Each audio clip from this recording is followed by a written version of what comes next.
has entered the building. You are listening to the Sportcat Show. That's right, ladies and gentlemen, boys and girls, children of all ages. You have one, the only Sportcat. I'm here with you for the next 2 hours. Sportcat's Daily Gazette. We'd like to thank WZQR and, of course, Air Talk Radio in Australia for allowing us to tickle your ears. Now, if you are on any of the audio platforms, we encourage you to come over and find the YouTube channel, The Sportcat Show, and, well, come over and like, follow, share, and you can join the chat. We have some lovely people here. As always, Denise is here, my number one mod. Chris is here somewhere. I think I saw Randy in there. Everybody's here. And, oh, by the way, if you listened to my radio show earlier, drop a comment in here. There might be a prize for you. So let's see. I got to bring out her. I guess the show. Gotta bring out her. Yeah. By the way, did anybody catch our banner when the show started? So, yeah, I don't know if anybody's paying attention there. So, the background. So, I wanted to hold on a minute. Let's see. You such ass sometimes. What? Well, Brenda's obviously blind, but yeah, I mean, this is the sign outside of a daycare center in Minnesota that is a leering center. Not a learning center, a leering center. Number one sign that you have inbreds running your daycare. I like the way they had the Keebler Alf house up there in a tree. Yeah, notice people were all, they didn't look like us. Oh, well. Let me push this button here real quick. The views, opinions, and satirical content expressed on Sportcat's Daily Gazette are those of the host, Glenn Sportcat Jackson, and do not reflect the views of any affiliated networks, sponsors, or platforms hosting the show. This show is intended for entertainment purposes only. Please note, satire and humor, all commentary, especially on news, sports, and entertainment, is presented in a satirical manner. Statements made on this show should not be taken as factual reporting or professional advice.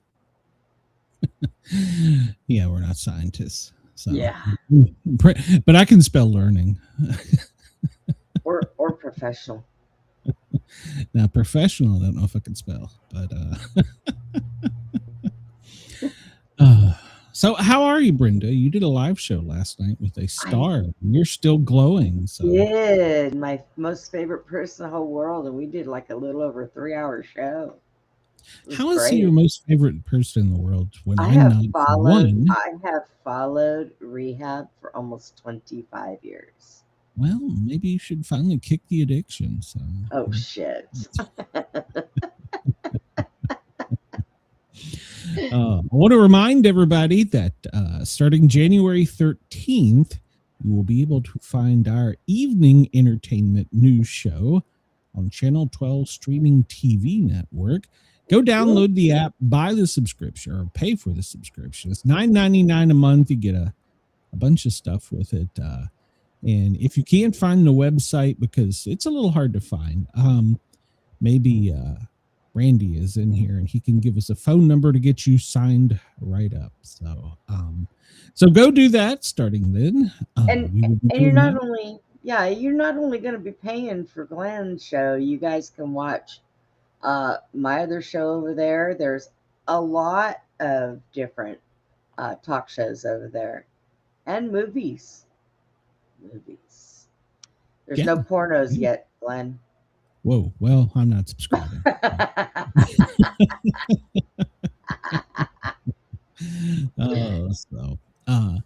He needs to let me do a show on his WROK station.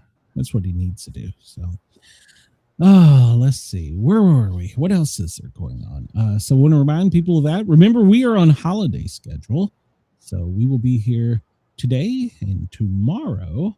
And then we are off Thursday, Friday, and then Monday because of, well, the doctor's going to put me away thanks to Brenda. if I don't go see her. So I'll have her put you and me in the same room. Hopefully there'll be a show Tuesday. So, but yeah, there's that. And so let's see, what other announcements? I think that's it. The tiny terrorist has struck again. Mrs. Sportcat is now in bed with, and I told her she has whooping cough, but she doesn't believe me. She sounds like a damn seal, and she's got a fever of 102. So I'm staying locked in here away from all these people. So I would if I was you. Put your hand over your mouth and your nose when you walk out, and don't let anything touch you. Yeah. Chris has a suggestion for Randy. If there's an upload feature, we can fix that porno problem right now. Maybe that should be a special he allows you for an extra $2 a month to get.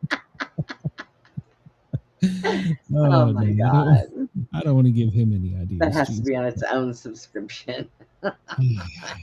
Yeah, there's more than one disclaimer that goes with that.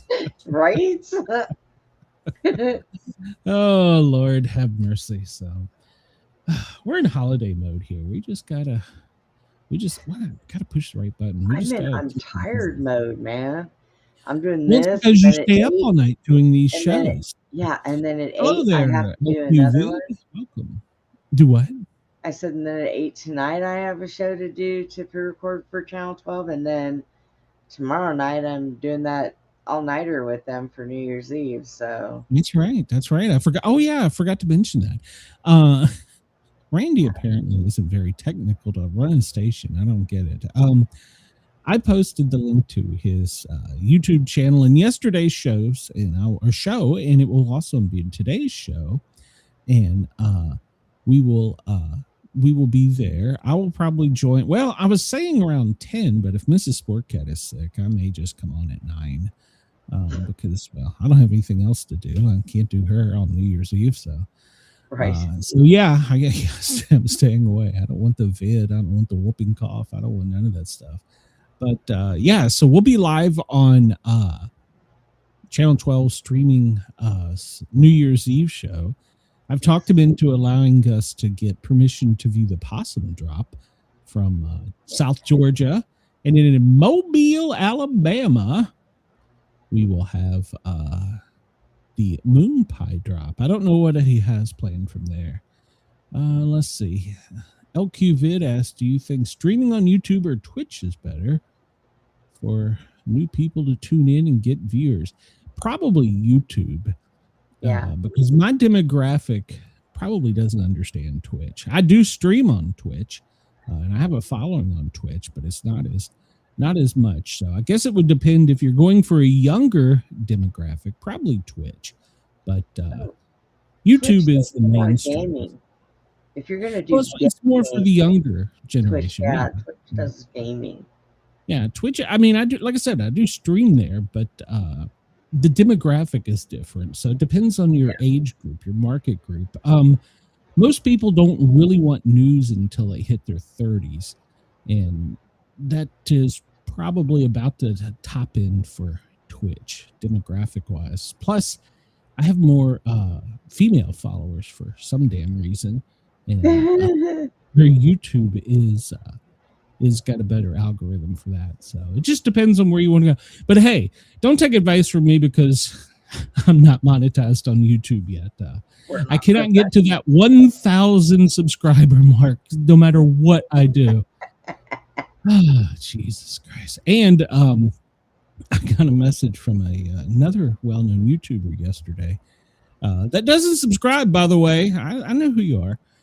That does a show similar to ours. Theirs is different. But he said, man, you might want to lighten up on some of your opinions on politicians. He said, they will zap your ass. And I said, well, as far as I know, I'm not telling anything that's not publicly known. And True. Not saying anything that people aren't thinking they're just not afraid to say, or they don't have a microphone to say. So, and sometimes I get a little carried away, so, I mean, hell, if they come after me, I'll just name it the fucking Trump show, and then they'll love me. So, yeah. He's got his name on every other goddamn thing.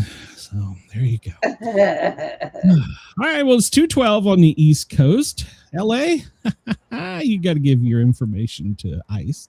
It is 11:12 a.m. Denver, lunchtime, 12:12. Chicago, 1:12. Chris, did you get your pizza in? And for our friends in Alaska, I got to hear somewhere, don't I? I thought I did. Maybe I'm blind. Yeah, 10:13 a.m. Good God. So I didn't bring that map up today. Why did it show up? Okay. In Perth, Australia, our good friends there, it is 3:13 in the morning. We are definitely the overnight show there. Thank you for listening to us and continuing to support us. In Sydney, Australia, 6:13 in the morning.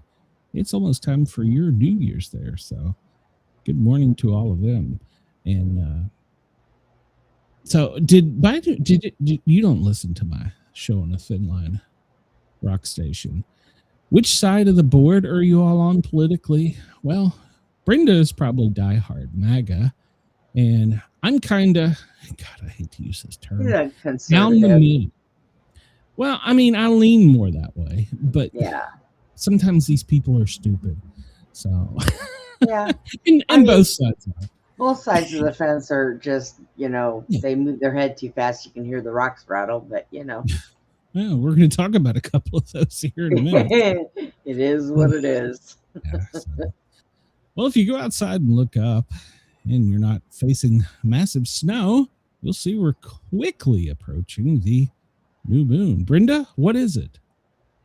It is a wolf moon. That's right. The wolf moon will be upon us December 5th. So there you go. So a couple more days till that. LQ Vid, I don't know how to pronounce that, so I'm probably doing it wrong. Sorry. Says he leans more Republican, but sides of the fence really ain't worth it. Yeah, well, some days you can't figure out even if the Republicans are Republicans.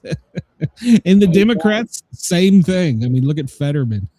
He's the best Republican Democrats have. I know, right? His stroke fixed him, and now he's just awesome. Oh boy, my meds are kicking in. Oh shit! Oh, there we go.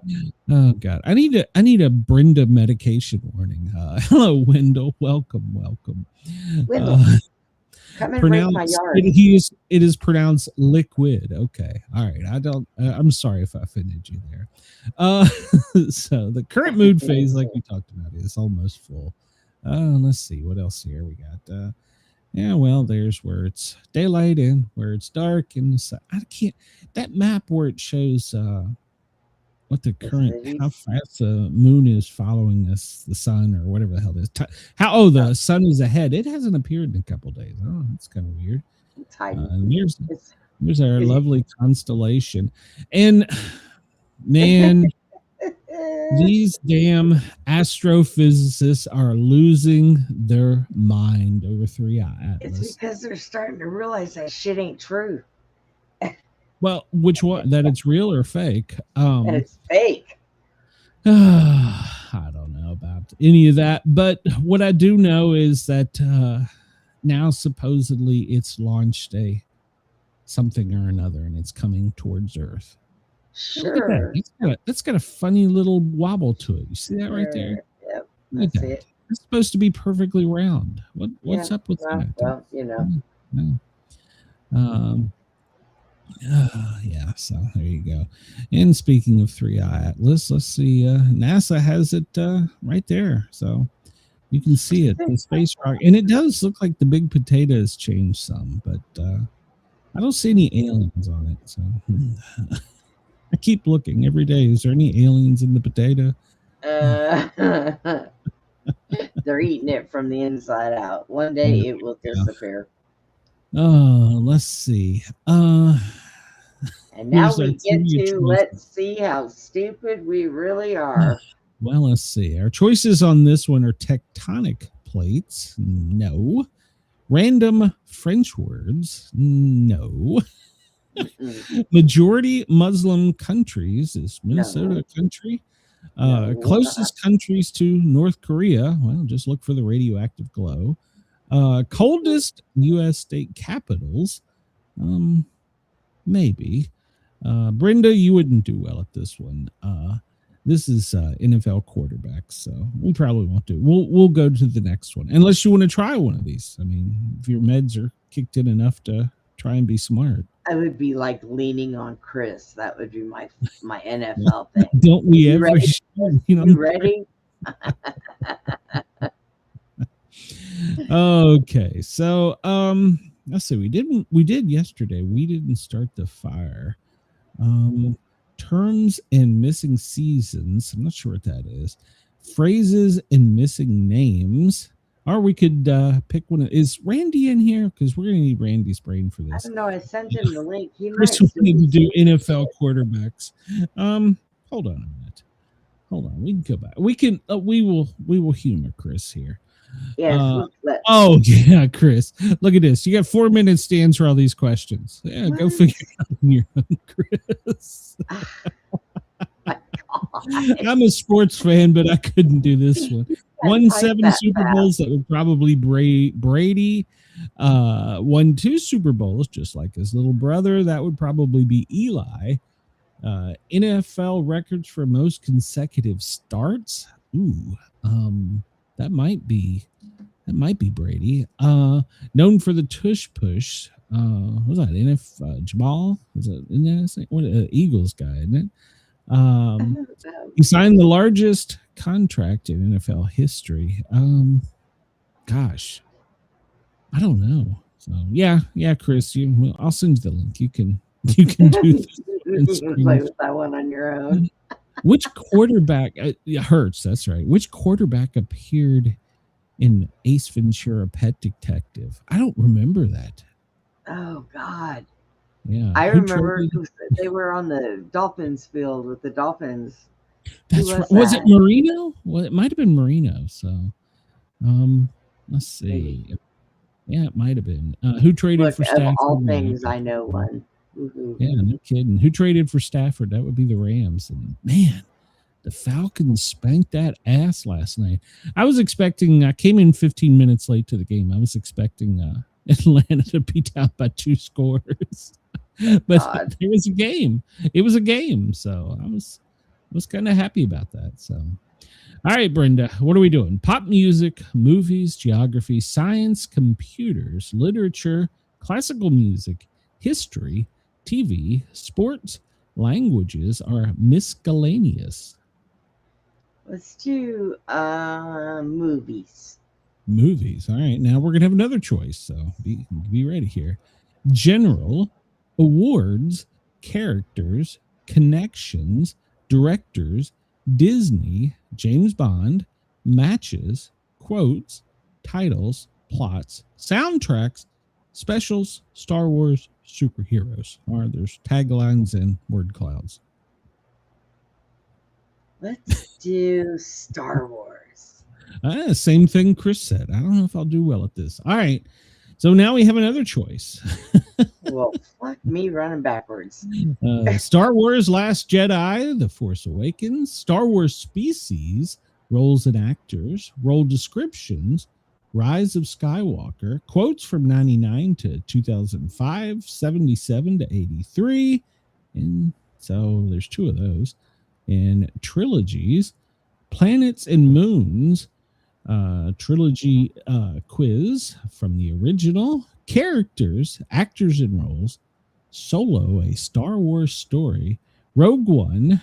Was that the cartoon one? I liked it. Photos of Star Wars. Let's do the quiz from the original one, because if you keep going, I'm gonna get lost and forget about that, because you lost me. Okay, my brain capacity doesn't. Original trilogy. There we go. All right. There you go. How well do you know the story of the original Star Wars saga trilogy that includes New Hope, The Empire Strikes Back, and Return of the Jedi? Here we go. There's not a time limit on this. So, all right. What is the name of Han Solo's famous spaceship in Star Wars: A New Hope, 1977? Is it the Millennium Falcon, Tantive 4, Slave 1, or Virago? I think this is a trick question. It wasn't I was oh wait, Han because the Solo? original was the Falcon. Millennium Falcon, yeah. Yeah, that's what I'm going with. Yeah, okay. But I think this is a trick question. Nope. Let's see. I'm reading too much into it. Which of these characters in Star Wars Return of the Jedi from 1983 was seen and worshipped as a god by indigenous teddy bear-like creatures living in a forest? Chris's Slave One was Boba Fett ship. Let's see. So was it Yoda, C-3PO, Chewbacca, Lando Calrissian? Which one of those was worshipped by the Ewoks, the little teddy bear? C-3PO. You sure? And Chris said C-3PO too. Yes. Okay. All right. So you're correct. I was going to guess Chewbacca, but all right. Yeah. But that was my first because I remember that, and he had one silver leg. So they say. In Star Wars Return of the Jedi 1983, who eventually throws the Emperor into the Death Star's reactor shaft? Is it Yoda, Darth Vader, Qui-Gon Jinn, or Skywalker? Who throws the Emperor into the Death Star reactors? Darth Vader, wasn't it? I want to say Darth Vader. Let's wait on Chris, who is I think he took a college course in this, so I'm pretty sure it was Vader. So yeah. Wendell is on point with this, so we'll go with Wendell in our gut feeling, and we are correct. All right, so we're so far doing pretty good. Chris is the one who said that. Oh! I'm sorry. Well, Wendell did too. Chris is a Star Wars nerd. I like that. Yeah. All right. What is the name of the bounty hunter that delivered a frozen Han Solo to Jabba the Hutt? Star Wars: The Empire Strikes Back, and Return of the Jedi. So Mace Windu, Bib Fortuna, Boba Fett, or Greedo? I do believe it is Boba Fett. So, yeah, I agree with everybody in the chat, too. There we go. All right. We're doing good so far. In the original Star Wars saga trilogy from 77 to 83, what is besides white and silver, also a main color of R2-D2? Is it blue, yellow, red, or green? Blue. Yeah, I want to say blue because white was his base color, so he had blue trim. He was a nice little pretty robot, so there you go. At the beginning of each movie in the original Star Wars trilogy, what is the text color of the logo in the following crawl text, which describes the backstory and context of the films? Is it blue, green, red, or yellow? They're already ahead of us and they say blue. I don't know the answer. They were talking about the robot. Okay. So Chris says it was yellow. Was it yellow? Okay. I don't know. I have no clue. So we will go with yellow. And, Chris is, man, I'm going to fire you, Brenda. Bring Chris in. Shut up. Is the name of the Emperor. Chris, grow some boobs. Hurry up. What is the name of the Emperor of the Galactic Empire, mainly played by Ian McDiarmid in Star Wars: The Empire Strikes Back and Star Wars: The Return of the Jedi? Is it Darth Maul, Palpatine, Obi-Wan, or Anakin? The name of the Emperor of the Galactic Empire in Star Wars: The Empire Strikes Back and Return of the Jedi. I know it's not Darth Maul. Palpatine. So yeah, I think that is. Guy. Yeah, I think that is. Yeah, that guy. Man, Chris is on a roll here. What is Han's Solo reply to Leia's "I love you" right before he is frozen in carbonite in Star Wars: The Empire Strikes Back? Take care. Find me, I know, and me too. What is his reply to Princess Leia when she says, "I love you" right before he is frozen? Take care, I know, find me, or me too. It's either I know or find me. I would say I know. Yeah. Yeah, I want to say I know. Chris said I know too. Does he say that? Okay, because I see Wendell said it. So, and Wendell appears to be a nerd as well. He was an arrogant ass. I thought he said find me, but okay. All right, so I was going with I know. So, what is the name of the Empire's common starfighter consisting of 2 vertical and 2 hexagonal panels and a ball cockpit in between, and were first seen in Star Wars A New Hope in 1977? Is it the Y-Wing fighter, the TIE fighter, or the Slave or X-Wing fighter? TIE fighter.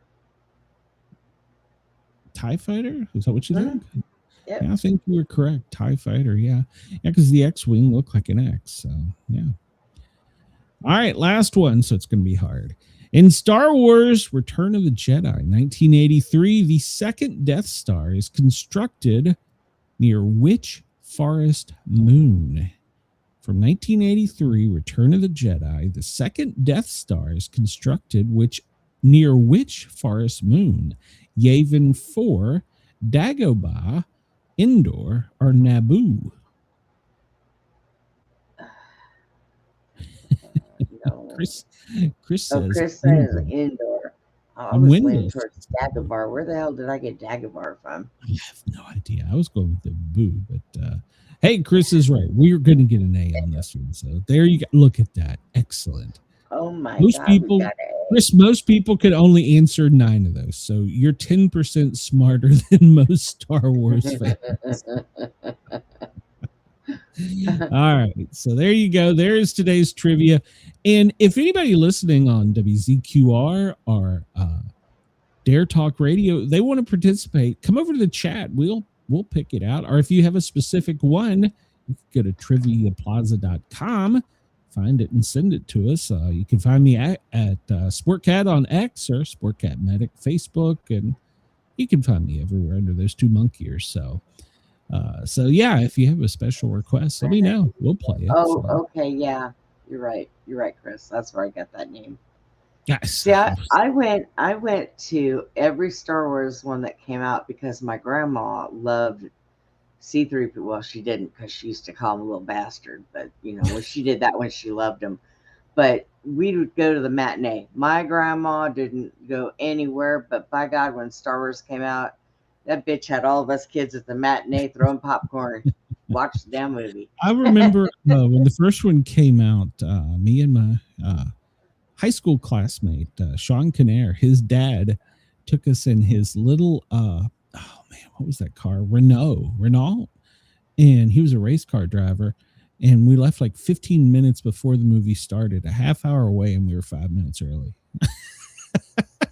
Wow. Yes. We didn't worry about child safety back then. No. I probably didn't even wear a seatbelt. But yeah. Did you hear what they're doing in California? They want kids in a seatbelt from they have to be in a seat and belted in. Now it's the age of 8 to, I think they said 14. So you got your little ones, and now it's 8 to 14. I'm thinking, what? That's actually not just California. Many states do that. And it's mainly because of weight, because we have so many small children now. Dude. And it's because the weight will not be detected by the airbags. So yeah, that's actually not just California. So, well, I mean, it makes sense scientifically wise. Is it enforceable? That's another question, because were the police going to have a scale? So yeah, I think there was more of us that lived back in the 80s than they do now. No, there's less children now. So that's actual scientific fact. So we covered that yesterday, Brenda, because Trump wants to be the Trump daddy. Airbags. Well, if the detector can't detect them, that's bad. So yeah, they have to weigh enough to be detected. So that's why a lot of the people don't realize, if you look on the car seats, they all have a weight, and it's not for the weight of the child. It's telling you the weight for your car seat. I mean, for your car sensors. So them damn airbags will kick your ass. They will save your life too. Come out and snap people's necks now. I had uncle died in Come a on, car. man. No, my aunt and uncle died in a car wreck, and had they had not been wearing their seatbelt, they got T-boned on the side. But because they both had their seatbelt on, they couldn't scoot away from it, the car. So they determined that they would have lived had they had not been wearing their seatbelts. That was probably an older model car too. So No, today's cars, they had airbags. well, no, listen to me. Today's cars, every wreck, people don't realize this. See, this is I am a rescue specialist. I'm a scientist in rescue. Most people don't realize that every NASCAR wreck they take and they go back to the engineers and they redesign and they use that to determine now all the energy is pushed away from the passengers. And yes, there's the horror stories. He would have lived if he had more to seatbelt, or it broke his nose. Yeah, there are always going to be those, but they're less than 1% for one.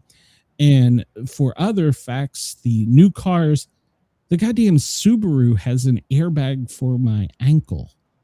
So it's just, there's like when mom was in her car wreck, there was 24 car airbags that went off. And there's no doubt it saved her life. What were the name of those small little cars?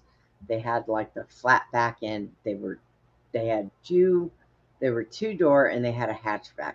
And they were really small. What the hell was the name of the Civics? No. No, Civics are still many. You're talking Omni, Pinto? No. It wasn't that old. They had them in the 90s. They came out with them. Well, I was with a friend and her boyfriend, and me and my boyfriend, we were there. Of course, there's no 4 seats. So we opened up the back, and him and I were laying in the very back of that, right? Whoa. Vega. Some guy ran a red light and hit her head on and completely squished the whole entire car all the way to the back where we were. Wow. And we were not seated in a car. We were not wearing a seatbelt. We were not. And they came and pried open the back and we just jumped right out. Yeah. And it's I mean, you hear those stories. Well, there's a world famous photo of a guy in a car that is smushed between the rear end of a tractor and trailer and the front end of a tractor and trailer. Mm-hmm. And the car is just barely thin enough for a human. And he is smiling at the camera as they took the picture. And took I think that comes down to that point. If it's not your turn, you're not going anywhere. Fate plays a lot of that, but I don't disagree. But there's a lot of science that goes into this, and there's a lot of science that goes into us cutting them out. That was one of my favorite jobs in the fire department. Besides for busting up shit when I was fighting a fire, but cutting up cars, and there's an art to cutting up a car. I had my arm broke because somebody who was on my team didn't follow safety protocol. Yeah. That was right before I got attacked. So I'm still recovering from that. Catch up in the chat here. Wendell said he had the hat and whip from Indiana Jones. Ooh, Wendell's got a whip, Brenda. And Denise says that her sister had broken ribs from an airbag and is bruised, but without them, she would have went through the windshield. Exactly. Broken necks is not so common, but broken noses and arms are really, really common. And that's also because you have your body too close to the airbags. You're supposed to be a certain distance away. And a lot of people, you see the people riding with their head beside the B post, which is the door jamb on the driver or passenger side. That's too far back. And you see others riding right up on it like this. And both of those are wrong. So, well, here's the problem. My little 5-foot ass had to sit close to the steering wheel because I couldn't reach anything. I actually had to have my airbags were disconnected on the driver's side because they told me special needs and everything. No, they told me as far as I had to sit to the steering wheel, had that airbag went off, it would have probably crushed my chest. and my face. Because I'm real short. I had to sit there. That's why I don't drive now. Because in order for me to drive a regular car now, I have to sit a little sideways in the seat so that my leg can reach the gas pedal. Because I'm so short, I can't just sit straight and put it over. So I just don't even drive now because of that reason. Brenda, you're special needs in so many ways. I am special needs, damn it. I have tism and who knows what else. I'm not going to argue with you. Denise says the airbags exploded. We're short. Yeah. So, well, all right. We won't get into a discussion on this. I don't want to bring up my scientists. What is this damn thing here in front of us? Here we go. The man runs from home. He runs a ways and then turns left. Runs the same distance and turns left again. Runs the same distance and turns left again. Runs the same distance and arrives back home, where he encountered the two masked men. Who were the masked men? What? It was Batman. Let's see. So basically, he run in a square circle of all lefts. You're supposed to go right, aren't you? Left? No, you can go left. If you're on your same block, you go left. Okay, whatever. So who were the two men? Who are the two? Whoever decided to break into his house the minute he left, I don't know. They were leftists. The catcher and the umpire. Oh, Jesus, Chris. Oh my God, it was a baseball question. Failed to be on that one, Chris. Oh my God. Oh, that's a good one, though. That's a good one. That really is. KG would have probably got that one. So, to live is the rarest thing in the world. Most people exist. That is all. That's today's quote from Oscar Wilde. To live is the rarest thing in the world. Most people exist. Yeah, I exist. Now, when I had my legs, I used to live. I went out, I did all kinds of different things. And now that I only have one, I stay at home, so I just exist. So that makes sense. That's what I say. I'm just here. Linda says I can do that and wind up at a liquor store. Wendell, are you following me around? You can go left and go left and go left, and he'll get to a liquor store. Let's always tell Mom. She's like, "Oh, it's so far away." I'm like, "That's only a couple turns from your house to mine." Just a couple streets. On this day in 2006, December 30th, Saddam Hussein is hung to death for crimes against humanity for the actions of the residents of Dajjal. He included which included the execution of 148 people. These actions were in retaliation to an assassination attempt against him. Who hung him? Was it the U.S.? I thought we found him dead in a hole. Yeah, nobody. We did, but probably the Mandela effect is going to change that on us. I think that I was all still alive too. But anyways, go ahead. The deadliest fire on this day in 1903, the Iroquois Theater in Chicago killed 602 people, making it the deadliest single building fire in U.S. history. Still current to date. That is correct. That is correct. The movie theater collapsed around them as it was burning. On this day in 1969, the Inter-American Foundation is established for the U.S. Congress, funding community-led social and economic development in Latin America and the Caribbean. Okay. And so today we're just bombing them. So on this day in 1959, the USS George Washington is commissioned as the first nuclear submarine capable of launching missiles. It was decommissioned in 1985, so we know it's not guilty of the story we got coming up. The founding of the Soviet Union on this day in 1922, Soviet Union with the Union of Russia, Ukraine, Belarusian, and Transcaucasian, I don't know, and the Soviet republics were all the Soviet Union. So then they broke off later, and they Now they're trying to get him back. We're 1906. making a left turn. We're making another The left turn. commission chaired, the president of the National League issues a report crediting Abner Doubleday with the invention of baseball. However, modern historians now dispute their findings, which were in part based on testimony of a man who 2 years later was committed for life to an institution of the criminally insane. So baseball was founded by someone that was criminally insane. Okay, not bad. I used to sit and watch every game. I can't do it. Well, I used to listen, then I watched the Braves, and I can't do it anymore. This day in 1862, the Union's first ironclad warship, the USS Monitor, sinks off the coast of North Carolina in a storm. It had participated in the Battle of the Ironclads. There you go.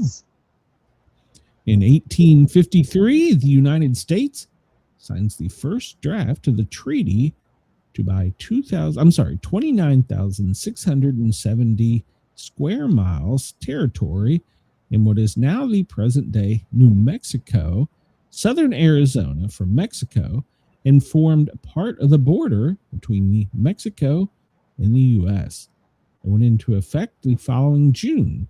The U.S. wanted to build a transcontinental railroad along a deep southern route, which was completed in 1883. Let's see, we bought it, and they're talking about how they want it back now. So come and get it. Davy Jones was born on this day in 1945. Do you remember him? Yes, for the monkeys. Stuck in my head. Hey, we're the monkey. Yeah. Del Shannon, who is the famous singer from Runaway, was born in 1934. He started taking anti-Prozacs to help him deal with the stress of upcoming concerts and trying to finish an album. He committed suicide 15 days after he did that. Oh my goodness. Born in 1934. Bo Diddley. Here's a trivia question, and I saw this earlier, and it's apparently controversial. What is Bo Diddley's real name? Who knows? Yeah, well, Bo Diddley was born in 1928 as Ellis Othea Bates. Oh, I would have been Rock and Roll Hall of Fame and blues singer. And he played a role in the transition from blues to rock. Who Do You Love? Yes, yeah, Bo Diddley. Pretty Thing, yeah. You Can't Judge a Book by its cover. He had quite a few. He was very good. Hikita Tojo, the Japanese prime minister from 41 to 44 during World War II, became prime minister of Japan. He called for the attack on Pearl Harbor. After the war, he and 6 others were hung as criminals. So during his incarceration, he received a new set of dentures made by American dentists with the phrase, "Remember Pearl Harbor," secretly inscribed on them in Morse code. Oh my God. Wow, that's some retaliation when your dentist gets you. Tiger Woods was born in this day in 1975. I believe everybody knows who Tiger Woods is. Good for him. Ben Johnson, a Canadian track athlete, was born this day in 61. Tracy Ullman, remember her? She had her own show in which the Simpsons made their debut. Was born this day in 1959. Michael Burns was born this day in 1947. And he was the actor in TV's Wagon Train. Don't remember that one. Michael Nesmith was born this day in 1942. Do you remember him? He was a singer and producer and actor. He played Mike. He was the guitar player Mike of the Monkees. So 2 Monkees had birthdays today. Okay. Sandy Koufax was born this day in 1935. A American baseball player and sportscaster. Jack Lord, you should remember him, Brenda. He was born in 1920. Oh, yeah, sure. I remember that. Yep, Hawaii 5-0. And then Stony Burke in the film Dr. No. Of According to William Shatner, in 1966, Lord was offered the role of Captain James T. Kirk on Star Trek, but Lord asked for 50% ownership of the show, so the role was given to Shatner. Man, can you imagine if they had agreed to that? His estate would still be receiving money. So, right. Wow. And I don't know if Shatner would have been famous because that was his breakout.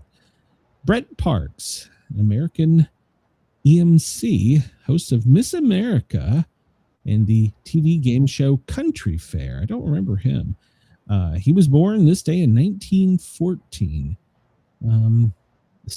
He was badly burned when a stunt backfired. The stunt involved lighting a long fake firecracker with a fuse that the contestant's blindfolded wife was supposed to stamp out to simulate the explosion. A mixture of flour and sawdust was dumped on the contestant's head, but the simulated explosion turned into a real one. Oh, God. When the mixture was ignited by the match flame. Wow.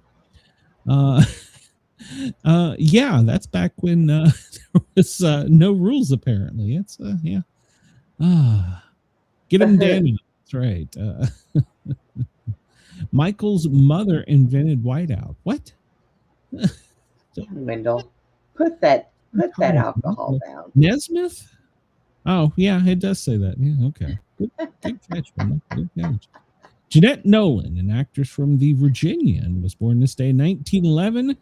Simon Guggenheim was born in 1867. He was an American philanthropist.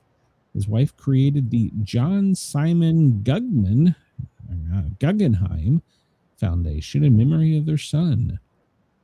Rudyard Kipling, born this day in 1865, author, poet. He wrote the Jungle Book. There you go. We don't do deaths here, so we don't do deaths. Let's see. Anything else happened historically? We don't care about that. We talked about that. In 1924, astronomer Edwin Hubble formally announces the existence of other galaxies. Well, shocker. Shocker. 1953, the first NTSC color television set goes on sale for $1,175 from RCA. Wow. That's a lot of money for 1953. You had to be rich to have a TV. 1960, Frank Sinatra records My Way for the first time. It's based on the song Come Da by Paul Anka. God. Chris says if someone does that Burt Park stunt today, a line of lawyers is waiting outside. Yes. 1939, Donald Bramman scores 267 for South Australia against Victoria, a world record first-class double century. I'm just going to agree because I have no idea. So I don't know. All right. Let's see what else we got there. We talked about that. We talked about that fire. That was a horrible fire. So, yeah, it started on the curtain and went to the ceiling, and it just started collapsing around them. And people initially thought that, oh, it was part of the show, and then they discovered, no, it's not. So, who executed Saddam Hussein? I don't remember that. I guess it was the government of Iraq, because that wouldn't seem like something we would do. It was supposed to have been us, wasn't it? I don't know. There's pictures. It looks like American soldiers there. Maybe it was us. Hell, I don't know. We've done stupider things. So, crimes against humanity by the Iraqi High Tribunal. So I guess it was his own government did it. So, all right. There we go. Our government can go after him for that too. So, because of that gas that he set off, and his people died. Yep. Today, Brenda, it's National Bacon Day. I love sausage more, but I love bacon. It's National Resolution Planning Day. So make sure to plan your resolution today. It's Falling Needles Family Fest Day. That's actually got some fire backing to it because all the dry needles from Christmas tree. So I start fires. So Festival of Enormous Changes at the Last Minute. How many people are guilty of that? Rizal Day, Sodium Bicarbonate Day. There you go. Let's see what else. There's not much today. Bacon. I was going to dedicate this show to our Muslim listeners and tell them it was their day, but I figured it better not to. Oh, for shit's sakes. They'll put a fatwa, is that what they call it? A kuntwa? Don't say that while I have water in my mouth, please. I'll put something in your mouth. Don't worry about that. Let's see. So today is the 364th day of 2025. Interesting. Yeah, 79 days until spring. So, trivia question: how long has New Year's Eve been celebrated? I don't know the answer to that. Let's see.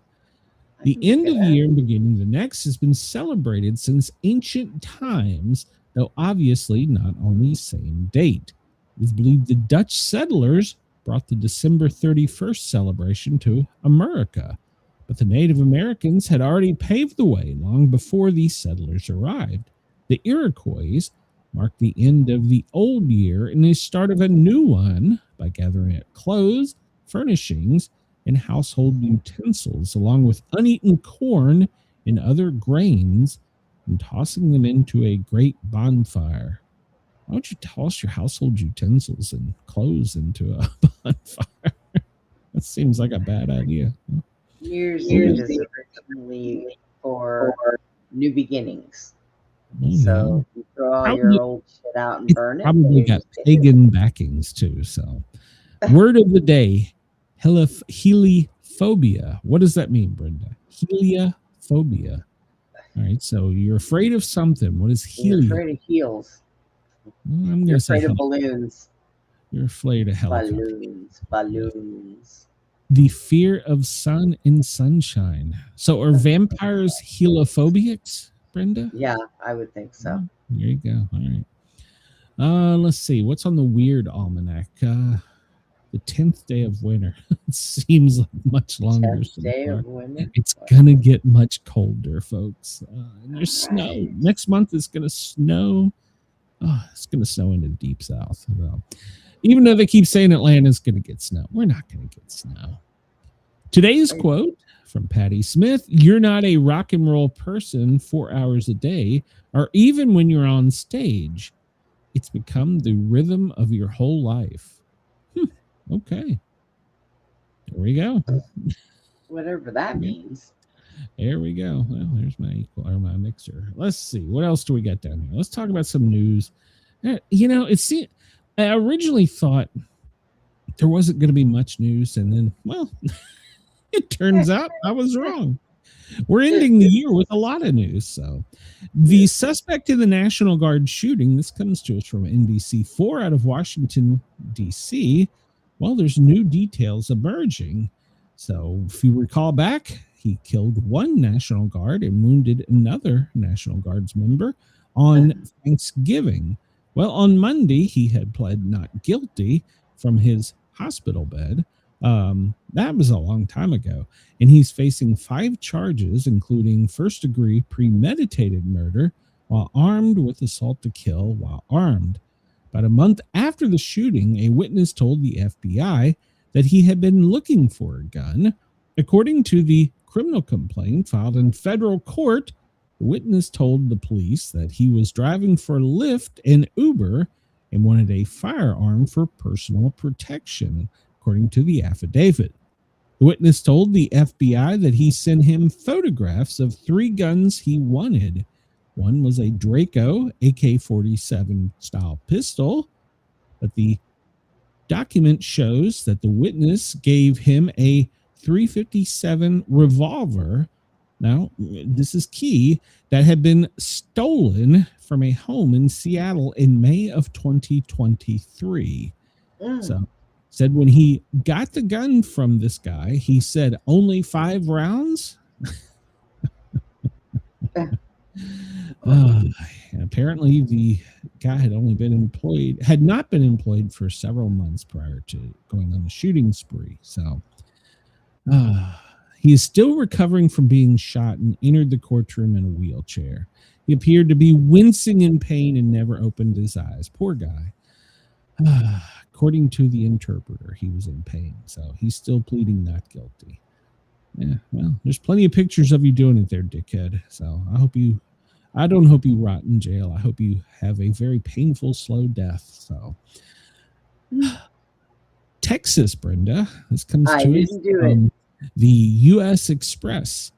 A 21-year-old has been charged with aiding ISIS after handing over bomb-making materials. John Michael Garza Jr., 21, has been charged with attempting to provide materials to support foreign terrorist organizations after he allegedly bought bomb-making materials to meet with someone he believed was part of ISIS. Well, guess what? He was an undercover FBI agent. So he bought those things, and then he met with the undercover FBI agent with all the materials to make the boom stuff. And, well, then shortly thereafterwards, he was arrested. So good. But here's my thing. How many do we not have? And I'm sorry, it was not undercover FBI. It was undercover NYPD. So they have a huge anti-terrorism unit that is worldwide, actually. Actually, I think they got kicked out of Europe. I'm not sure, but yeah, they have a huge anti-terrorism. I do believe they got kicked out of Europe, but yeah, they're almost as big as anti-terrorism as Homeland is, believe that or not. So this comes to us from the Defense Post. Yesterday we talked about this. China had completely surrounded Taiwan. Well, apparently on day 2 of their military drills, they are launching live rounds as an effort to intimidate people wanting to come to Taiwan's aid. They're saying it's just training. We're just training. Yeah, it's just a test. They're taunting. Well, President Trump was quoted recently saying he was not concerned about the drills. So apparently he brushed aside the possibility of XI, whatever, invading Taiwan. He said, I don't believe he's going to do that. I think they might just be flexing. Hopefully. Don't invade there. All right, Brenda, this story's for you. Oh, God. Remember this picture? One where she shows up putting in her application to run for state senate. I do. Yeah, well, you can see her face, but they made her take off the Habib, whatever it's called. The sole Republican candidate is running for North Carolina's 22nd state senate district. It's turning several heads after the Nakib-style face veil in her candidate photo. And previously, she had voted for nothing but Democrats, despite her new GOP candidacy. Lakeisha Mashonda Rudy Austin is the lone Republican candidate running for a spot in North Carolina's 22nd District Senate, facing 2 Democrat challengers for the position. She's a Durham, North Carolina voter since 2008. Based on public findings, she has voted Democrat basically her entire life. So, but now she is suddenly, well, but here's the deal. There's no other Republican running. So she told the Daily Caller that regarding her newfound Republican candidacy, she said, when I was a child, I thought as a child, but as I matured, I'm converted as a Republican in order to form a more perfect union. She claims she only voted Democrat 1 year. So, yeah. All right. Her slogan, whatever you call it, her theme for her candidacy, transforming the masses. Yeah. Transforming the masses. I bet. That's her candidacy photo. You can't see her picture there, but she's transforming the masses. I think I need to move to North Carolina so I can go and run. man. I've actually thought about doing a run here for something, but they probably listen to this show and go, no way, no way. Yeah, Chris says I smell her pants burning. I'm sorry, if you're converted to a Republican and you want to run as a Republican, seems to me you probably shouldn't have a photo of your face completely covered. In the United States. So she signed a pledge to have affiliated for at least 90 days before filing her candidacy as a Republican. So in North Carolina, registered party members may only vote along party lines. So, I don't know. Well, let's transform the masses.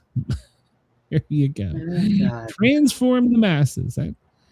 Transform them. I need to do a deep dive on her and find out where she's originally from, because supposedly she moved from Tampa to there. So, which would make her a halfback. So, but that's another story. So, all right.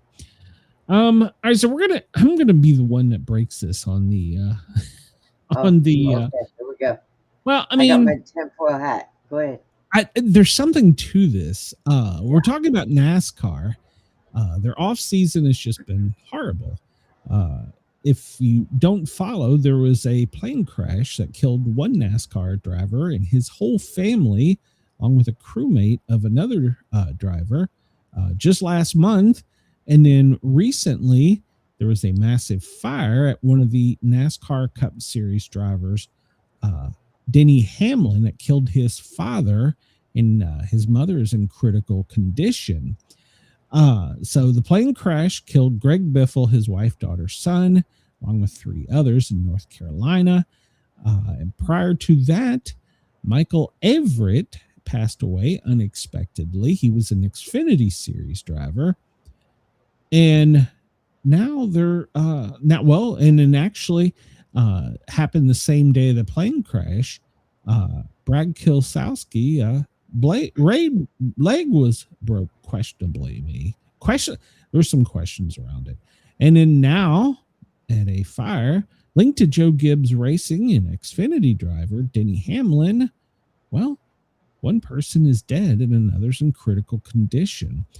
Now, we talked about this briefly, and I haven't really followed it, but Hamlin and Michael Jordan were involved in a huge antitrust lawsuit against NASCAR, exposing a lot of things in NASCAR.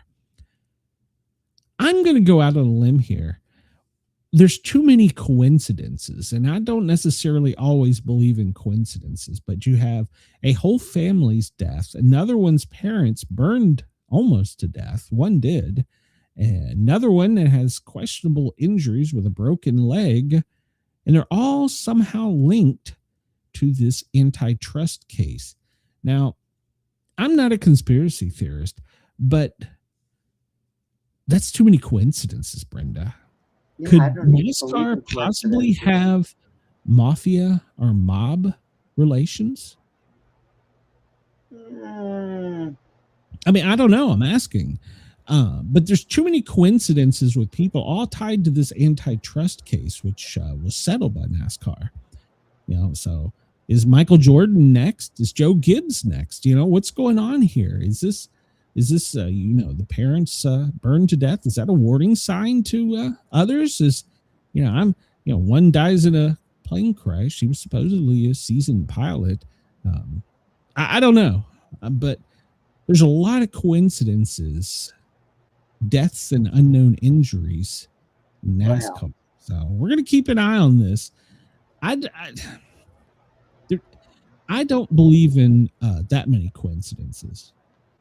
I mean, probably something I could have chat. Is the sport cursed? I mean, yeah. So yeah, get your crew on it, but yeah, there's something weird about that. I don't know. Has it got mafia ties? Huh? So hey, by the way, I'm not suicidal, so just pointing it out. A judge has ruled that Trump can share Judge rules that Trump can share migrants' Medicaid data with ICE starting next month. And this was a California judge. You remember a lot of states said they weren't going to give that data. Well, judge says, nana, nana, boo, boo, yes, you can. So states like California, well, Illinois, well, they're going to have to give their data up to ICE starting next month. So there you go. We'll see how much more corruption there is. This comes to us from Zero Hedge and CNN. Scott Jennings, well, he lashed out over this. And this is kind of crazy because CNN is typically mostly more of a, I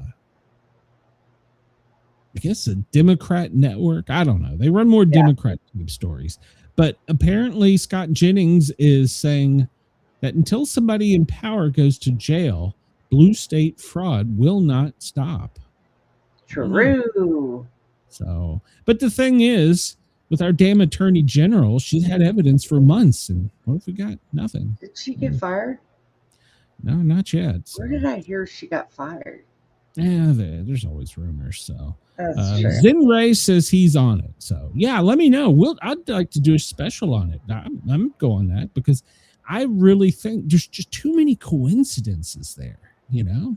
Questionable plane crashes, questionable fires. They're all related to this antitrust. I don't know. Oh, there's Chad. Yeah, he just said he was on it. So, Chad, let me know. I'll come on the show. I'm really interested in that story. So, top Republicans are calling for deportation of every Somalia engaged in fraud in Minnesota. What do you think, Brenda? Should that happen? House Majority Whip Tom Elmer from Wisconsin, of course, Republican, called for the deportation of every Somalian linked to fraud. So we'll see. We'll see. And then some. So I have some questions about this. We'll talk about this here in a minute. So Congresswoman Miller Meeks has introduced the WALZ Act, W-A-L-Z Act, to crack down on fraud. What we're seeing in Minnesota is a jaw-dropping failure of leadership, the Congresswoman said.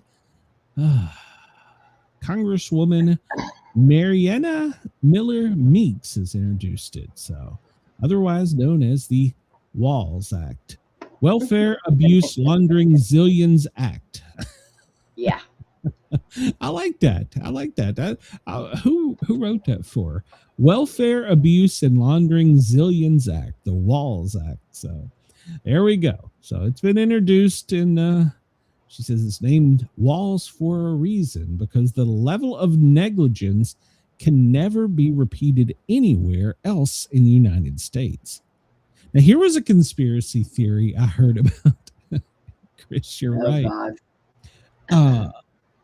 And they're saying that Kamala had listed him as vice president because they knew they were going to win, and she knew that he had access to all these billions that could be funneled from the Somalians to her in her foundation. I don't know. That's a rabbit hole. And apparently JD Vance is on that rabbit hole, so we'll see. A group of legislators are now calling, of course, they're all GOP, for Walz to resign.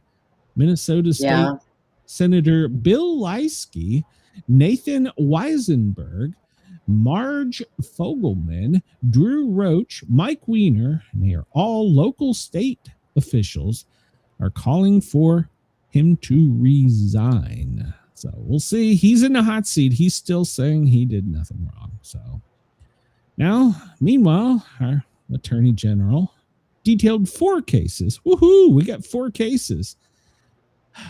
But 98 arrests and conviction of over 60 people, the majority of which were of Somalian descent. So, of course, Minnesota is in the spotlight because they've been accused of widespread fraud to infiltrate their publicly funded programs, so such as SNAP, Medicaid, and millions of taxpayers' dollars for other things. So they started investigating suddenly after a YouTuber. They're on it.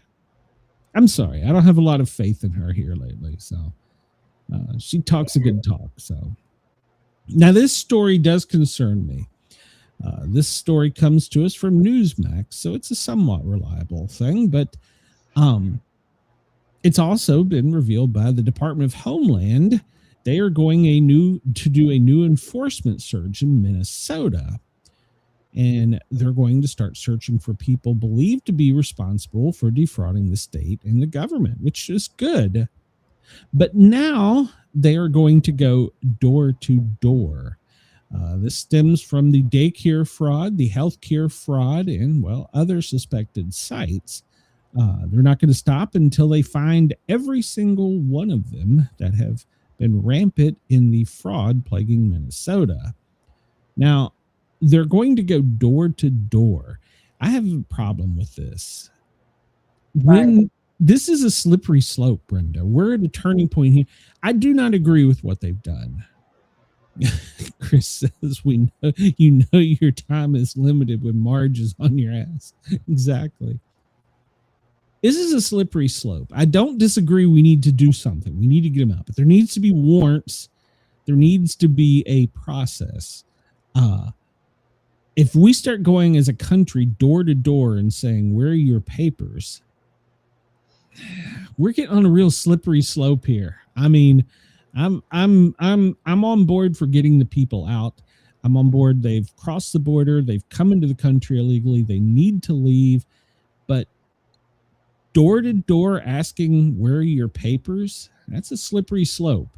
And let's just say a couple of years down the road, Democrats are in charge. We've allowed this to happen under Republican watch. And God knows they always do what the other side does, as the Republicans do the same. What's to stop them from saying, "Oh, well, you spoke out against Democrats. We're coming in your house. We're checking you out." This is a real slippery slope. I think we might be going a bit far. If we have warrants and we know, John Smith is in that house and we've got surveillance, we know he's there. Yeah, go and get him. Do it. But just showing up on your door and saying, "Where are your papers?" I don't mind if you're going down the street and they have probable cause. Yeah, I'm good with that. I mean, it's questionable in some cases, obviously, but door to door, that's a real slippery slope. I'm not sure I want to be on that one. So, but hey, Democrats are working to stop ICE nationwide with legislation to prevent ICE from working with police nationwide. This comes to us from the Washington Examiner. Democrats are trying to cut ties between local police and ICE as record number of cities and states have stepped up to help the federal police track down the illegal immigrants in their communities. So apparently they want to form legislation that will outlaw local police from working with ICE. Once again, a slippery slope. Yeah. I don't agree with this either. So, I don't agree with that either. But then, we get these people that they just love to use the N-word, calling people that. And I think that incites violence. Well, what do we have here? A male suspect is facing a slew of charges after he allegedly impeded and pointed a gun at federal immigration officers in Minnesota. The disturbing incident unfolded Monday in West St. Paul, which is a sanctuary jurisdiction of Dakota County. The West St. Paul Police Department was alerted about a man following federal agents brandishing a firearm around 10 a.m. Officers encountered him, 62-year-old Caucasian Thomas Edwin Edwards. They discovered a gun on the dash of his vehicle and took him into custody. We are aware of photos that are circulating around the web of this person going around and impeding ICE and threatening them with a gun. Now, I have a couple questions about this. Oh. So he's on video and photographs, so circulated on social media. In one of them, he's quoted as yelling, "Get the F out of here," to officers. If he made a motion and was pulling a firearm, why did the ICE agent not shoot him? If you're a properly trained police officer and you have someone that points a gun or knife,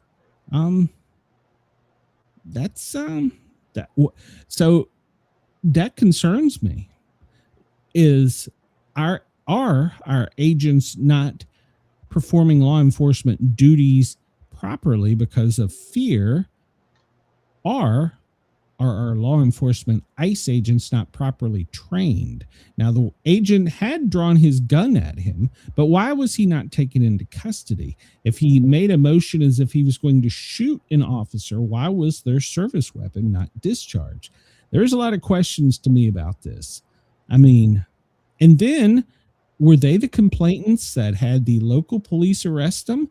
Okay, well, the Democrats went their way, then local police wouldn't be able to do anything. There's a lot about this story that has a whole bunch of questions about it. So, well, I know a lot of them make them stand down. They tell the police force to stand down, not to help them. No, and I know that. But if you're a properly trained law enforcement officer, from Barney Fife to the state police to FBI to whatever, Top Gun, if you're a law enforcement officer, somebody comes at you with a knife or points a firearm at you, you pretty much have permission to use deadly force for fear of your life or the other citizens or other officers. So, so is, like Chris says, are law enforcement second guessing themselves? They talked him into putting the gun away and didn't arrest him. I mean, what? Now, wait a minute. Is the circumstance? Think about what has been going on for the last umpteen years. Okay, they've been battered. They have been talked bad to. They have been. Their hands have been tied. They've been treated pretty crappy. Like I said, political scientists that are ex-law enforcement call them Nazis. Yeah, I agree. That's what causes these people to go freaking nuts. I would not be able to do that job today. I couldn't. I've always said I could never be a police officer. I'm glad I got out of it when I did, because I wouldn't have done this shit. But my question is, why did the police officers, law enforcement officers, not act like law enforcement officers? Were they scared of riots? Were they improperly trained? I mean, it's with their jobs. Well, I don't disagree, but if you're a law enforcement officer and someone points a weapon at you and is obviously irritated and irate, well, they're obviously unstable enough to pull a weapon on a firearm or a firearm on an officer. So they're obviously unstable. They're unstable enough to harm you, your coworkers, or the public. That needs to be resolved immediately, whether it is by deadly force. Why was this person not taken into custody? Why did they call local police to do this? That's my question. And I stopped the threat right then and there. I agree wholeheartedly. I know plenty of police officers. He's lucky he's not in a pine box. But true. Okay. All right. He should be. But yeah. So I love this story. I'm not this inbred looking fucker.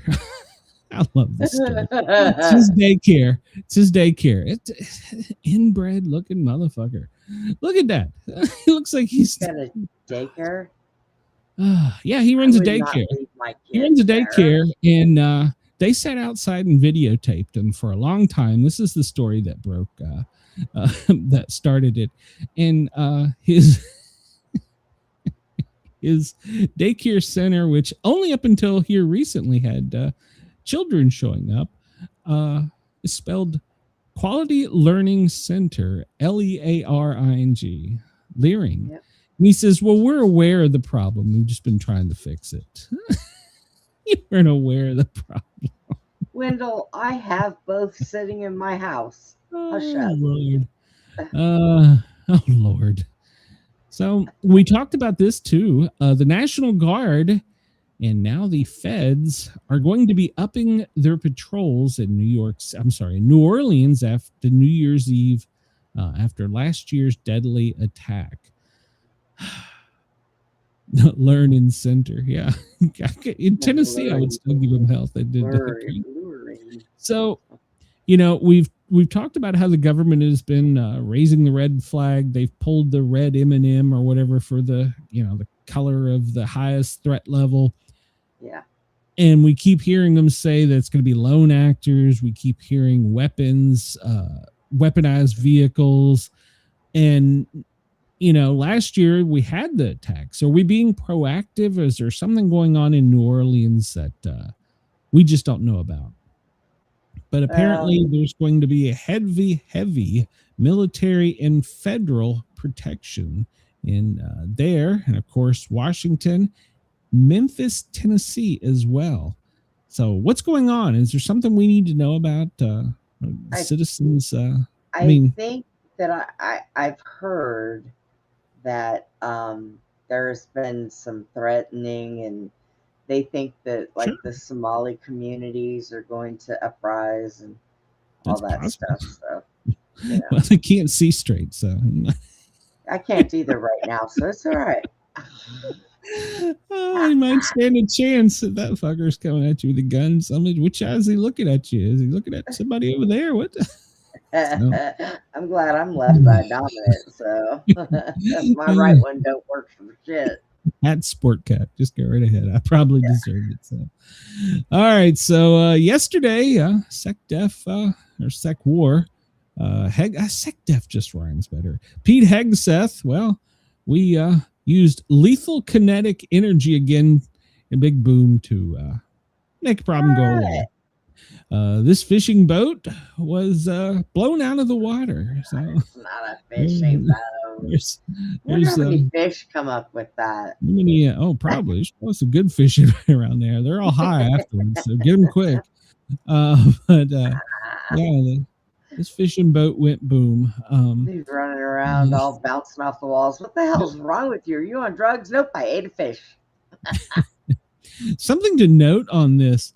Look at the, hold on a second. Let's see if I can pause that. It's hard to see, but look at the amount of surface area above water. So I wonder if you look at the way the kinetic energy strikes went, I wonder if that wasn't a partially submersible.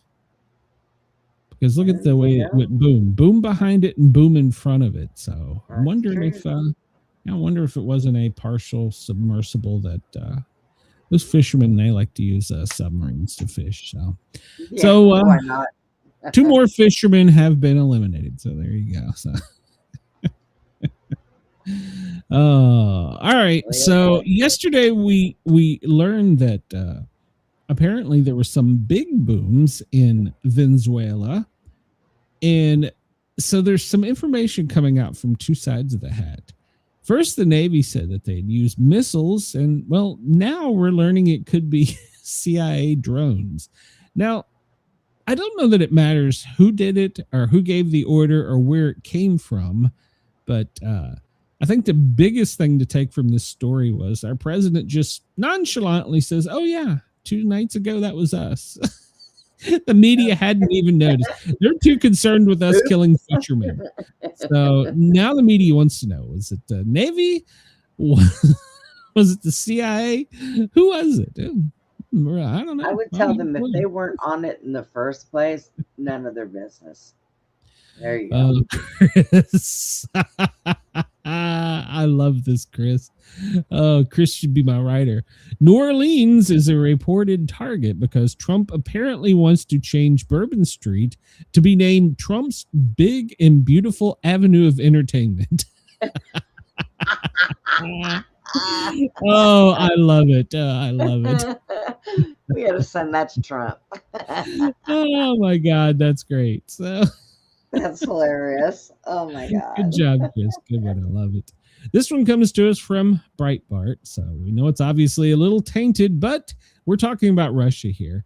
But apparently, nuclear-capable missiles have entered active service, and they've put them on the back of pickup trucks, tractor and trailers, whatever, on the back of trucks, and they've moved them close to the border of Europe. So We know that this has been stepping up. Belarus has now got nuclear missiles, and Putin himself is in negotiations, but they're actively moving missiles to the borders that are supposedly nuclear.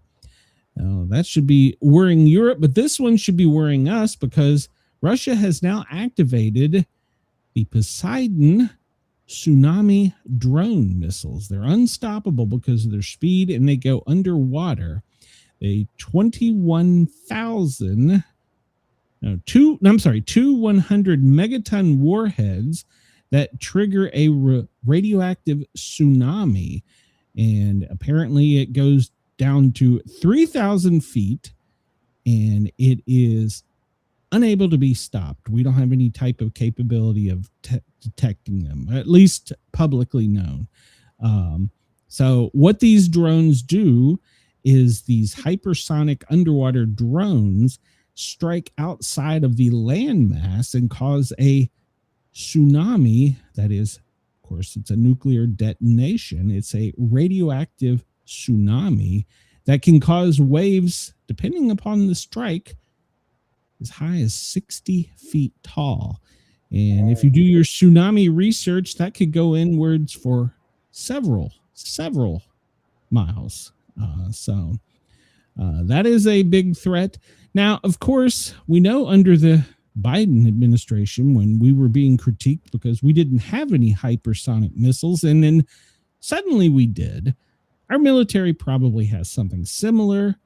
And, well, sleep well at night because I'm sure we have something that can detect this. But that is the newest warfare. Would that be weather manipulation, Brenda? Because technically you're causing a tsunami, is that? Because Iran is accusing us of weather manipulation. Well, yeah, we have machines that do that. Our weather is never true. It's always manipulated. Supposedly, Iran is claiming that we're using weather warfare on them. So I don't know. Well, Iran could be correct. Well, they could be. Well, they finally admitted it. So all right. So here we go. Jesus Christ, this is gonna get me going. Trump is the first American to receive the Israel Prize. Netanyahu announced in their love fest yesterday where they were hugging and smooching on each other. Fuck. Jesus Christ. President Trump has broken so many conventions, we decided to break a convention too, or create a new one, according to the Israeli Prime Minister. For over 80 years, they've never awarded this to anyone that is non-Israel. And this year, well, they give it to President Trump at Mar-a-Lago. That's what you have to do to get fucking money from this guy. Show up with a goddamn medal, a damn gold fucking trophy. Tell him you're going to put his name on something. Jesus Christ. Could these things suck each other's dicks more? Hey, Chris. Oh, my God. How much money do you think you can get if you address President Trump with Change of Bourbon Street? It's a yearly award that Israel gives out for humanities, social sciences, Jewish studies, culture, arts, and sports. It's considered to be a lifetime achievement award. And, well, President Trump yesterday was gladly accepting it. So, and so we gave them billions of dollars when he left, and probably I think my eye is going to pop out, Glenn. That's all right. That's all right, because President Trump has now said that he's probably going to issue a pardon for Benjamin Netanyahu. It's on its way. Ironically, it's on its way after he got this nice little shiny medal. Maybe. I just can't. You show up and you give him something nice and shiny or put his name on something and you're going to get money or you're going to get something. Jesus Christ. And this love affair that we apparently have, because they are saying that there's no better ally, no better friend than President Trump to Israel. Make America great. America first. These are the things you fucking run on. You didn't run on, I'm going to suck your dick and get a nice shiny medal and give you millions of dollars and weapons. Jesus Christ, get the fuck over it.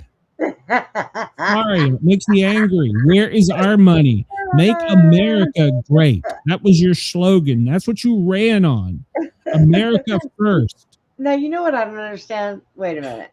So here's what I don't understand. He's pardoning drug dealers. He's pardoning Netanyahu. You give him a goddamn shiny medal. You get something. For fuck's sake, man. I'm tired of this. Okay. And don't at me. I voted for this fucker every time. Well, I didn't vote for him in primaries. Hang on. Let me say this. Hold your I know you're gonna suck his dick. No. So we came up with this whole tariff thing to get all this money so that America could be richer. But why is he giving the money to everybody else? Yep, we're giving it all away. Yeah, and let's be honest. When we got these tariffs, didn't our shit go up? Didn't prices go up? Yes, they did. So who really paid for the tariffs? If we get the money back, it's just our money we spent in buying this shit. I don't know. A lot of our shit here in Texas went down. Gas, some food. But that's all American. There's no tariffs on that. But things that there was tariffs on, the price went up. And people still bought it. And so really, it's still our fucking money. Right. That's true. Jesus, I'll probably get kicked off the radio with that, but it makes me angry. Why do you give him something shiny? You put his name on something and, oh, you're a god. We're going to give you weapons and millions of dollars. Oh, don't worry about the South. They don't need anything. Oh, don't worry about this. Don't make America great. That is what you ran on. America first. That is what you ran. Tell me, name one time that Israel has done something for America. Give me one. Quick. Somebody in the chat. Somebody at me. Don't look at me. And I remember they have sent special search teams, like when the hotel collapsed in Miami, because they're experts at things like that. Name one thing Israel. What country has given America money? Yeah. Name one, please. Name one. They don't. When, as a hardworking American, did someone come and say, here, this is for you, instead of asking for a fucking handout? When? One time, please name it. Somebody, please at me, message me. Sportcat@protonmail.com. Someone tell me, when did what has Israel done for us that has deserved the trillions of dollars that we have given them?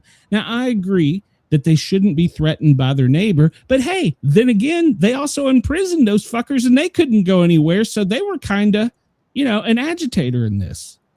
So help me out here. Somebody, please, one time. I got nothing for you. Yeah. I got nothing for you.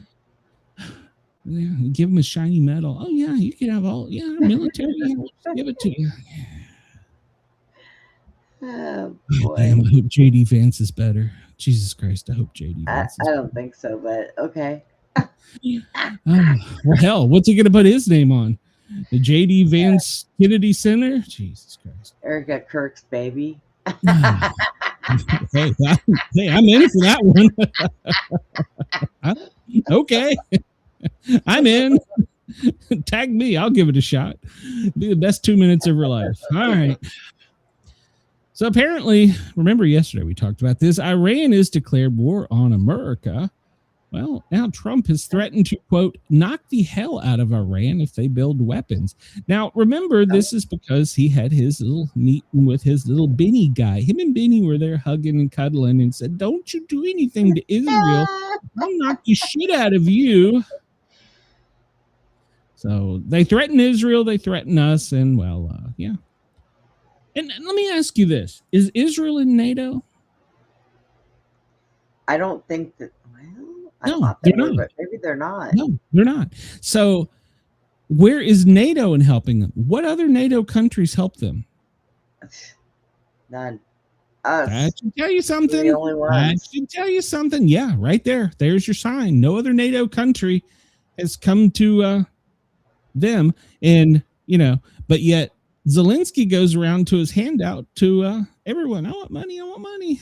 I know. Get out of here, Zelensky. No, hey, all he's got to do is show up with a shiny gold trophy and say, "It's sure is." Don't say that. He'll try it next time. Shit, he probably will. Well, Iran has now declared Canadian Navy a terrorist organization. All right.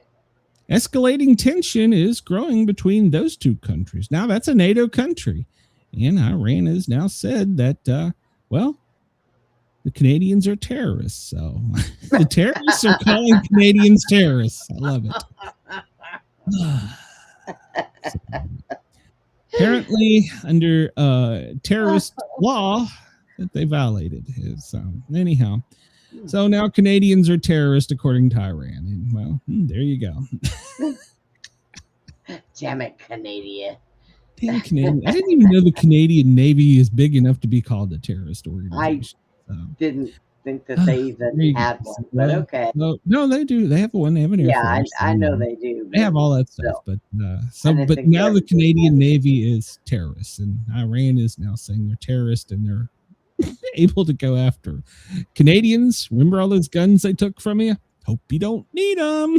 I know, right? Whoops, there it is. So now see, I can see us coming to their aid because A, they're our neighbor, and B, they can't really protect themselves that well. So I can see us coming to their defense. They're kind of hooked to us a little bit, you know. So Iran is now saying Mohammed Pajabakabastan has now said to Trump that we don't give a shit. They've issued a stern warning that went out that said that there is no better ally, and this is basically what they expected from the Trump administration, and that basically they're not scared of him, so they're shaking their stick. So, but supposedly they're also claiming they are not doing any uranium enrichment. So, but Netanyahu says no, he has a Polaroid of it, so probably will blow him up. So. Oh boy. Chris says Canadian fishermen is only part-time. They're full-time walleye fishermen. That could be true. Oh. All right. So citizens journalists are now descending upon Ohio, and they are finding first signs of potentially massive Somali fraud. Well, there we go. Nick Shirley effect has begun, and now there's another one. The muckraker, which is Anthony Rubin, is in Columbus, Ohio, and it's the second largest Somali community in the U.S., and they're starting to suddenly show fraud there in Ohio, and guess where? Daycares. Of course. But I'm sure Cash will come out in 48 hours and go, oh, yeah, we're aware of those YouTube posts. We've been investigating them, so yeah, how about that? All right, this will be another one that gets me pissed off. So a sunken Russian ship, we talked about this before, and supposedly it was Ukrainians that used drones. Well, now we're discovering that the ship carried nuclear submarine reactors, which were destined for North Korea, and that it was a torpedo that sunk the ship. Now, this is coming to us. This is Zero Hedge, but they're breaking the story from Spain. But the sinking has been suspicious because, well, they say that it was nothing more than empty cargo initially. And now we're finding out that it was not empty cargo, that it was actually nuclear reactors built for submarines, and that their destination was apparently North Korea, so that they could launch their nuclear submarine program. And, well, supposedly it wasn't a drone that has done it now, according to new revelations. Spanish news is reporting that it was not only carrying not empty containers, it was carrying that, and it was a torpedo. Now, let's talk about this for just a second. How many countries, first off, where does a torpedo come from? It's usually a submarine, right? Yep. What all countries, and we'll just stay with NATO, would have the capability of doing that? America? China. France. China's not going to shoot a Russian ship. No, yeah, you're right. So what countries would have possibly have the capability, first off, and what country would possibly have the reason to do it? North Korea doesn't have nuclear-powered subs yet.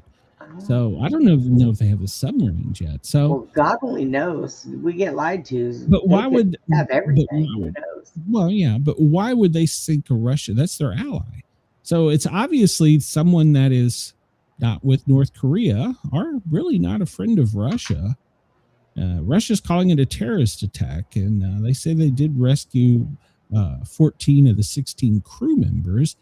But yeah, it was sunk by torpedo. We didn't. So who gave the order? We didn't give any of that to Ukraine, did we? No, we wouldn't. Well, Netanyahu may have a submarine. Well, oh, okay. You can have one. Go right ahead. Maybe it was. Take the crew too. We'll pay for them. But I mean, really. Now Chris makes a valid point. Could it be a false flag? Yeah, possibly. Probably. Could be, but this thing sank a while back. It's not like it's breaking news that happened yesterday. We're talking about something that happened almost a year ago. Oh, so, well, yeah. So yeah, it's something breached the starboard side, and something the size of a 500 millimeter warhead torpedo. So. Russia, China, NATO countries are the only ones that are capable of that type of well, here, let's play this game. Warfare. So let's play this game. Maybe it was one of the planes that was off the radar when 9/11 happened, and it was a plane that hit it, just like the Pentagon. So if it was a false flag, why would it not come to light way before now? First off, so false flag, maybe not. Did we hear about this a year ago? Yeah, we heard about it sinking, and at the time, Ukraine said it was a drone, and we just spent like, oh, okay, yeah, we probably gave him that. But now, the investigation is that it was a torpedo. So there's only so many countries that could have done this. This is some spy level shit, to quote another YouTuber. This is some CIA clandestine shit. So does the CIA have submarines? So somebody sank it. They were just fishing in the wrong water. So Chris, I highlighted this story for you because there's a new law going in effect January 1st that you need to be aware of. Now, by law, you have to lock your weapons up at home. New law requiring guns to be locked up in Illinois' homes. Mandating lost or stolen firearms must be reported within 48 hours, takes effect 1 January 2026. So you have 48 hours to report such theft, and there are civil penalties which could exceed $10,000 if they show evidence. In other words, they're going to investigate and see if you had them properly locked up. Well, let me tell you how you fix this. You shoot people would have no problem locking up their weapons if y'all would keep these fucking criminals locked up and quit taking them and patting them on their ass and sending them back out the door. So are the bad guys going to report that they had a firearm stolen? No. You think it's going to happen? Come on, man. Hell no. I heard a reporter ask something yesterday. It was the stupidest question I think I've ever heard. They were interviewing one of the ICE agents, one of the people who's filling in for the people who are filling in for while they're all out on a holiday. And they said, and I'm paraphrasing, what is to stop somebody, talking about how come they should be masked and properly identified and blah, blah, blah. What's to stop someone from showing up in all black with a bulletproof vest and patches, sunglasses, and a mask on and saying they're ICE? What's to stop them from doing that? Well, they should have patches. Well, you can buy patches on eBay, so but the question was, what's to stop somebody from showing up as a good guy? It's like, but are you so stupid you just asked that question? It's called the laws. I couldn't believe it. I heard that question yesterday. You gotta be kidding me. So yeah, Chris, if you don't, you got to show them a broken master lock or something. Chris said it looks like crime in Chicago is over. That's right. Right. That's the way to cut that crime in Chicago. Just cut it in half. So. Yeah. Apparently, I didn't follow I don't really know much about Nicki Minaj, but apparently she ain't from around here. And now that she's apparently switched over to the Charlie Kirk side, which I don't even know what the hell side that is. Well, apparently there is now a new thing going around. It's a petition calling for her to be deported to her home country, which is Trinidad and Tobago, because people feel betrayed by the rapper over the harmful rhetoric. Over 12,800 people have signed a change.org petition as of Monday night for the U.S. government to review her immigration status because of her now apparent more liberal viewpoint as opposed to a conservative one. So she went from a liberal viewpoint to a conservative one.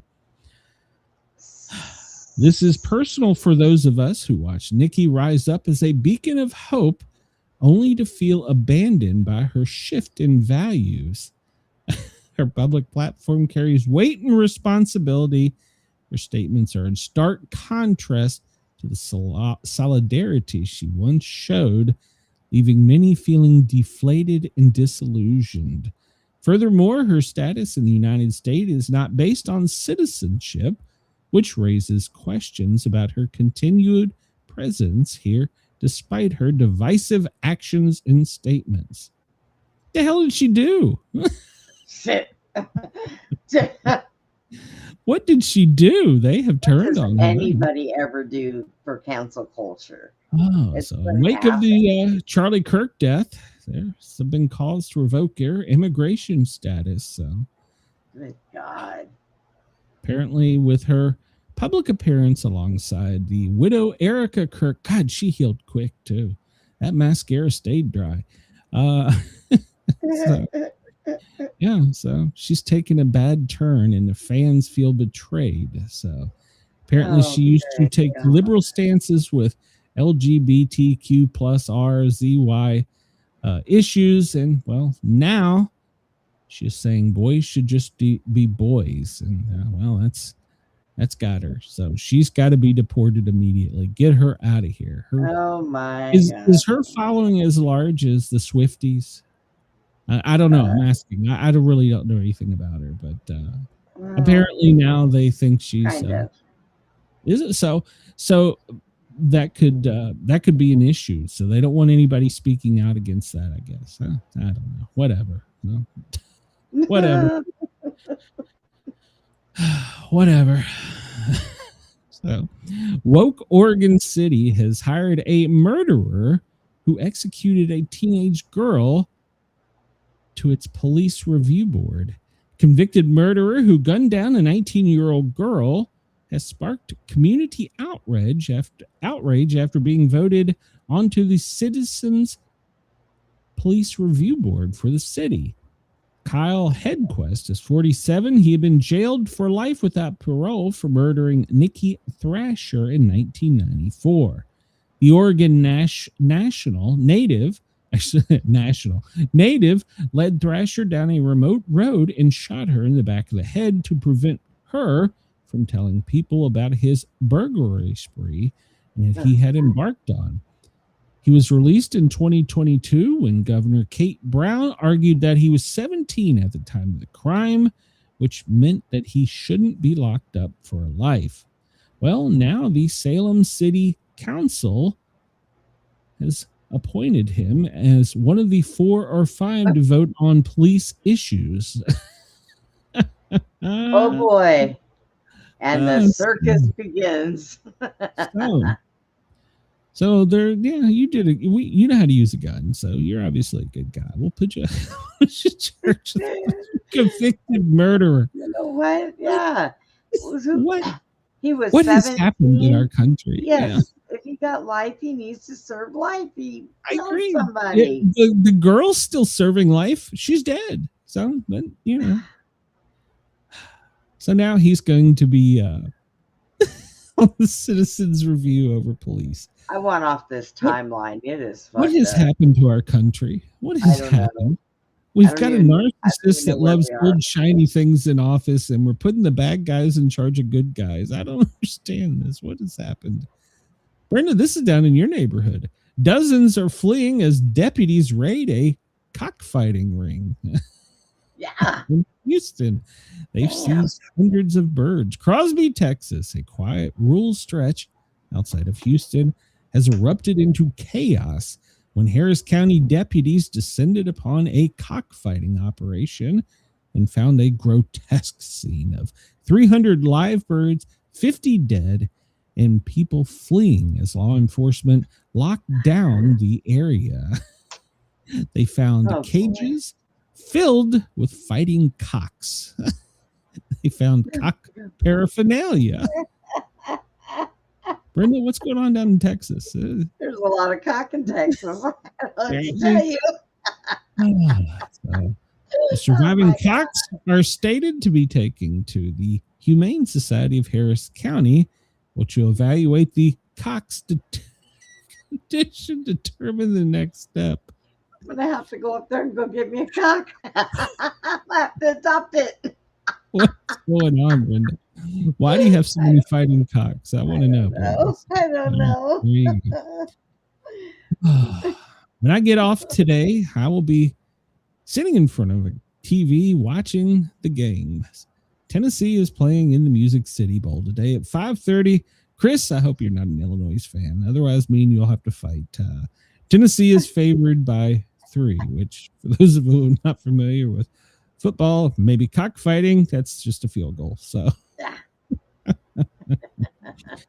I've never heard of the Illinois Fighting Illini until this game. So, but apparently the Illini and the Vols are going to meet up on the gridiron today. So in the Music City Bowl in Nashville, Tennessee, the Nissan Stadium. So Tennessee's got several players on both sides that have opted out for the NFL training camp. So we'll see. And Illinois got some linebackers that apparently are sitting out as well. So we'll see. Maybe at the center of the game, they'll bring out some big cocks and let them fight. I don't know. So we'll see. That's what I'll be doing later today. All right, real quick here, because once again, we are, I need to figure out, maybe what segment should I cut? Should I cut the trivia section? Because should I cut the news down? Because I feel like we're not giving much time to maybe cut down a little bit of the on this day. So stay with cockfighting. Gotcha. All right. Chris is talking about the cockfighting scene on Seinfeld. Well, FEMA is back on duty because they gave us the current things they're watching. A huge winter storm in the Great Lakes in the Northeast, and here in the Southern Plains and the Southeast, fire weather has been elevated. And with the high winds, it has caused several big fires. So even up in the Northeast. So snow is expected. Well, let's just go over here to where we anticipate bad stuff. President's still in Mar-a-Lago, and well, that's it. There's nothing on his agenda with today. His shiny stuff. Yeah, he's polishing his. God, so if somebody brought him a cockfighting award, would he accept it? So yeah, all right. So looking at the weather, Minnesota, Wisconsin, Michigan, Ohio, Illinois, Pennsylvania, New York, Vermont, and much of the Northeast can anticipate significant snow or ice today. And that cold front has moved through. And here in the South, even down into Atlanta, well, they started with warming centers because of the cold. So it's cold outside almost all the way down to Key West. So watch for falling iguanas if you're in Florida. So let's see here. Let me, if you are from our friends in Australia right now, Sydney, you are at 20. Melbourne, you have some warnings, so check with your Bureau of Meteorology. It feels like 15. Brisbane, you're at 23. Perth, you are at 18. Adelaide, you're at 15. Hobart, 12. Canberra, you're at 19, and it's a scorching 27 in Darwin. So check with your Bureau of Meteorology because there's some warnings in New South Wales, Victoria, Queensland, Western and Southern Australia, as well as Tasmania, and the Northern Territory. So check with your Bureau of Meteorology. Looking across the U.S. here, zoom out a little bit here, and we see all of the South, not really all the South, but most of the east side of the Appalachia has fire weather warnings, while hitting from the Appalachia side of West Virginia up to Maine, you see all the winter weather advisories and snow. So there's been heavy snowfall and lots of ice accumulation up in the north. There's no significant electrical activity. We'll zoom over because we're running close on time. Let's see, what is the air quality in the U.S.? Well, looks like right now most of the U.S. has got pretty decent air quality, except for up in the up in the Sierra Nevadas into Washington and Oregon. Most recent earthquakes. Let's see, the most recent one. I got one. 4.2 in Syria, and Northern Alaska 3.4. Those are the most recent ones. Don't see anything here that's very large, and I don't believe there are any tsunami warnings, alerts, or anything like that. Are you still with me, Brenda, or are you falling out? Yep, I am here. Nope. There you go. No tsunami watches warnings are in effect. If you're up in Alaska, though, you probably got a snownami coming at you. So, Chris says you can also cut the daily jokes because there's no way any of us could have predicted how that stupid dipshit Joe Crider is thinking. He has severe problems in his opinion. There you go. There you go. Let's see here. We will jump over and we'll see. That's what all the planes above us look like. Let's see what the military's doing. Well, we don't see much going on down. There's a lot of training still. The military doesn't take off time from training, and I'm sure some of this activity down there is because of Mar-a-Lago. I don't see anything down in Venezuela, and let me zip over here to Asia, and I don't see us doing much out in Taiwan. So there we go. There's a NATO drone. No, that's a NATO spy vessel over France. Oh, there you go. We're spying on France. Why? Why? I don't know. Maybe they got a submarine. Maybe they shot them. Damned if I know. So we'll go out of here, as always, with Bitdefender showing all the attacks on the United States. Red are attacks. Yellow is infection. White is spam. Looks like Australia is getting quite a few infections sent their way. So, Brenda, you got anything for us for tonight? Yes. We are doing our show for Channel 12 TV network tonight. And then I'll be back here tomorrow with you. All right. So I don't have anything on my schedule until tomorrow. So I will see you guys and gals.